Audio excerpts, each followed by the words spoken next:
Assalamualaikum sahabat MGM, berjumpa lagi dengan kami Jaka dan Uce di channel Menjemput Jodoh Mulia, di mana jodohmu MGM menemanimu. Dan pada video kali ini kita akan bahas tentang jodoh adalah cerminan diri kita. Seperti apa versi lengkapnya, tonton terus.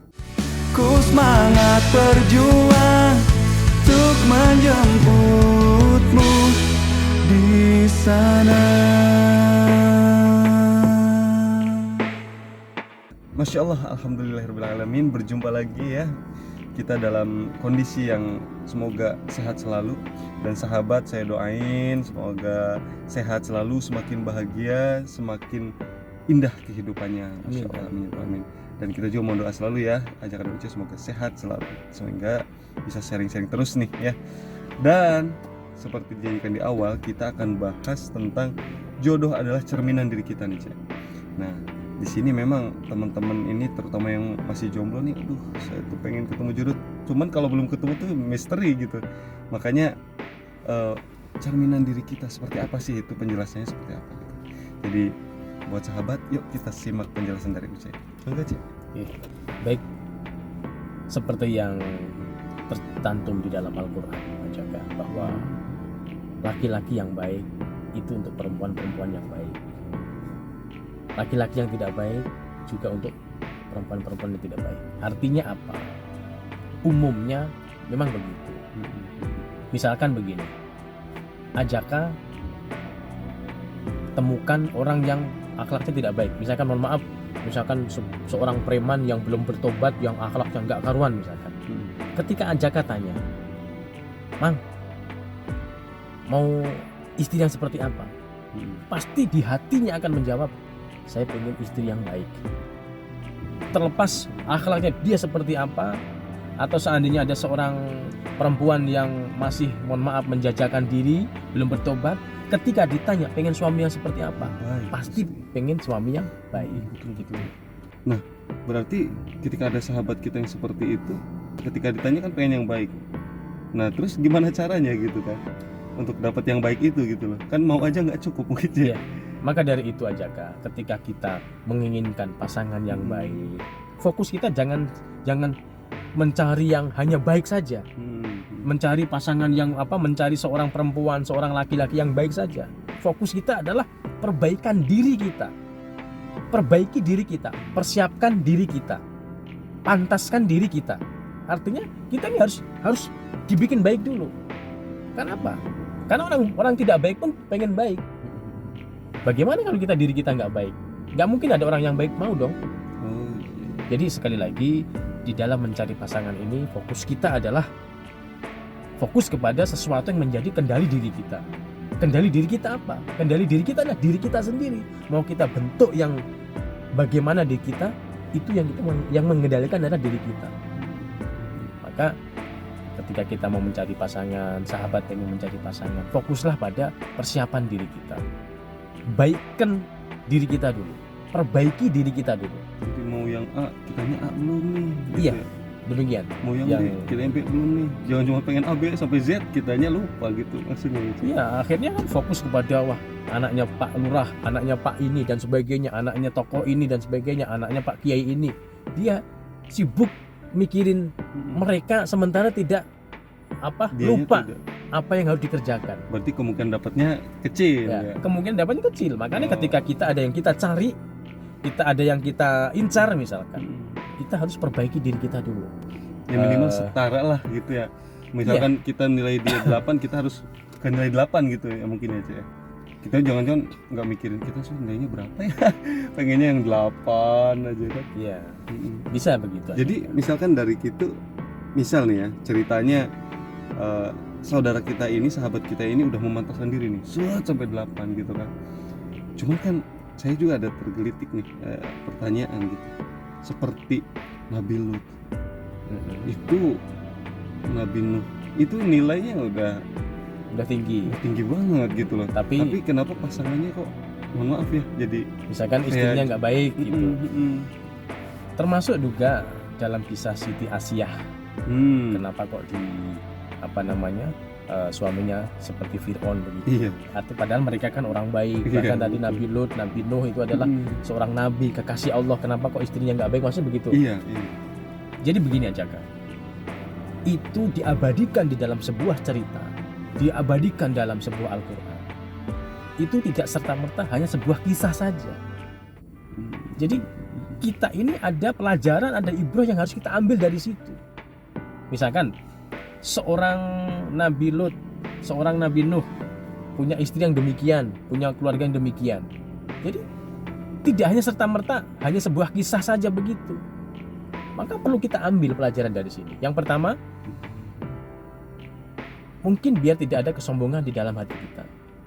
Artinya kita merasa, misalkan ya, kita merasa Udah baik. seorang ustadz sudah baik dan sebagainya, mencari pasangan, misalkan kita seorang laki-laki, seorang ustadz misalkan, udah yang penting saya mah cantiknya aja, masalah akhlak nanti saya beresin setelah menikah. Nah, ini ada kesombongan. Hati-hati, kalau udah orang seperti ini bisa jadi nanti istrinya lebih nggak karuan lagi. Artinya ketika sudah menikah belum tentu nanti bisa membimbing. Itu artinya tetap kita harus harus insyaf, karena yang membolak-balikan hati, yang menjaga hati adalah Allah. Jadi kita tidak bisa untuk dengan kekuatan kita, dengan ketokohan kita, dengan ilmu kita bisa merubah orang jadi baik dan tidak. Gitu. Jadi ibrah yang diambil adalah kita harus tetap menjaga hati kita. Jangan sampai ada kesombongan kita mampu untuk merubah orang yang tidak baik menjadi baik. Yang kedua aja kan, ketika kita sudah baik, kemudian kok diuji dengan pasangan yang tidak baik, mungkin Allah menyiapkan ini ladang jihad kita untuk memperbaiki pasangan kita, untuk menyiapkan biar kita selalu berikhtiar untuk merubah pasangan kita dan sebagainya.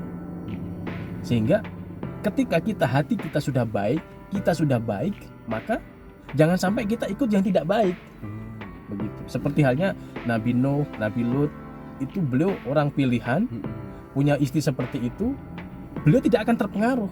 Tetap dia akan menyampaikan kebenaran untuk kembali ke Allah dan sebagainya. Bukan lantas malah menjadi Nabi Lut dan Nabi Nuh ini ikut sama ketidakbaikan. Bukan begitu. Demikian juga ketika wahai para istri, mungkin Anda semua ada yang sebagian mungkin punya suami yang kurang baik atau belum baik misalkan.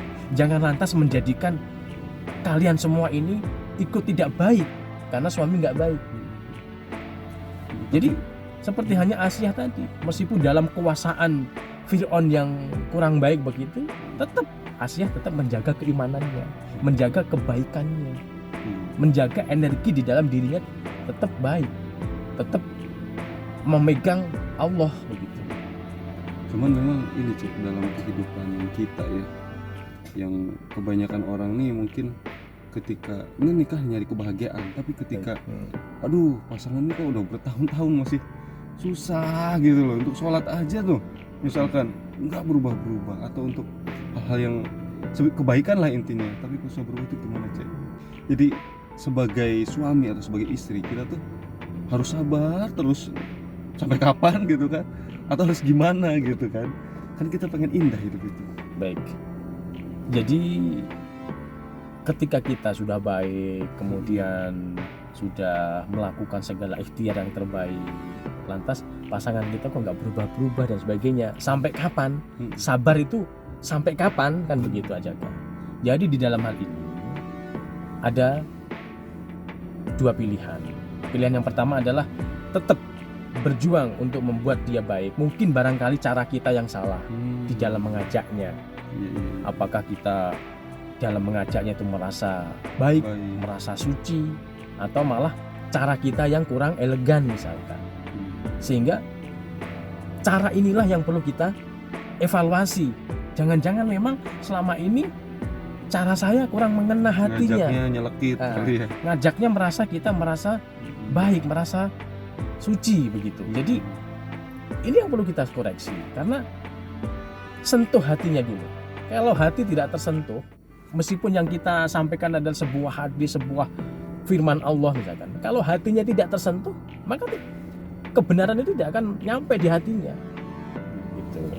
Nah, yang kedua, setelah kita sudah sudah ikhtiar semaksimal mungkin, tentunya perlu ada ketegasan di dalam hal ini. Apalagi ketika pasangan kita melakukan sebuah pelanggaran syariat, sementara kita sudah seikhtiar sedemikian rupa dan sebagainya, maka perlu ketegasan di sini.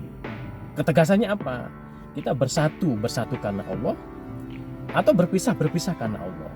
Karena memang tidak bisa ditawar, tidak bisa digeser. Hidup itu harus indah aja kan. Dan keindahan di dunia akan menyebabkan keindahan di akhirat. Sebaliknya, tidak indah di dunia lebih tidak indah di akhirat.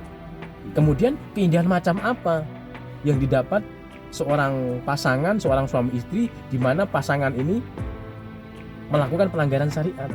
Gitu. Maka ketika sudah tidak bisa diajak baik, sedemikian rupa usaha yang sudah kita ikhtiarkan tetapi tidak bisa mengena, maka perlu ketegasan di sini. Misalkan ada seorang suami yang zalim terus sama istri, setiap omongannya, setiap perbuatannya itu selalu menyakiti terus misalkan. Kalau ini dibiarkan, maka kasihan suami selalu berbuat dosa sama istrinya. Maka perlu ketegasan, bersatu karena Allah. Artinya apa? Ketika kita bersatu dengan suami kita, dengan pasangan kita, maka bersatu penuh dengan keberkahan, penuh dengan kebaikan begitu. Tapi kalau tidak mampu bersatu, kalau bersatu berantem terus zalim terus, mending berpisah karena Allah. Dengan bukan berpisah karena benci ya, bukan karena benci. Mungkin dengan berpisah ini dia akan merenung, akan belajar lebih baik lagi, atau minimal tidak berbuat zalim kepada istrinya, atau minimal tidak berbuat zalim kepada suaminya. Maka perlu ketegasan di sini. Misalkan ada seorang suami yang selalu memberikan nafkah yang haram kepada istrinya, misalkan istrinya sudah sedemikian rupa menasihati dan sebagainya misalkan, tapi kok masih tetap begitu, ya istri harus tegas. Jangan sampai lantas nanti kalau saya Takut. berpisah nanti takut gimana, yang nggak ngasih duit lagi, nggak ngasih rezeki lagi. Buat apa kalau dikasih rezeki tapi rezeki yang haram? Disinilah perlu ketegasan aja. Maka bersatu karena Allah dengan penuh keindahan, saling menghargai, saling mengabdi, itu namanya bersatu karena Allah. Kalau berpisah karena Allah, ya minimal pasangan kita tidak berbuat zalim terus sama kita. Atau minimal dengan perpisahan ini mungkin ada saling koreksi, saling lebih baik lagi dan sebagainya. Oke. Tapi harapan kita semua bersatu karena Allah. Sekali lagi, tidak bisa digeser, tidak bisa ditawar. Hidup itu harus indah, dan keindahan harus disambungkan dengan Allah. Begitu aja Kak. Oke, Masya Allah. Jelas sekali sahabat ya. Masya Allah tadi sampaikan sama Uce, jodoh ada cerminan dari kita. Dan buat sahabat yang merasa ini sangat bermanfaat, boleh di share ya sebanyak-banyaknya. Dan ketika masih ada pertanyaan yang lain, boleh ditulis di komentar ya. Dan mohon doanya selalu. Sampai jumpa di video berikutnya. Di Mana Jodohmu, MGM menemanimu. Assalamualaikum warahmatullahi wabarakatuh. Ku semangat berjuang untuk menjemputmu di sana.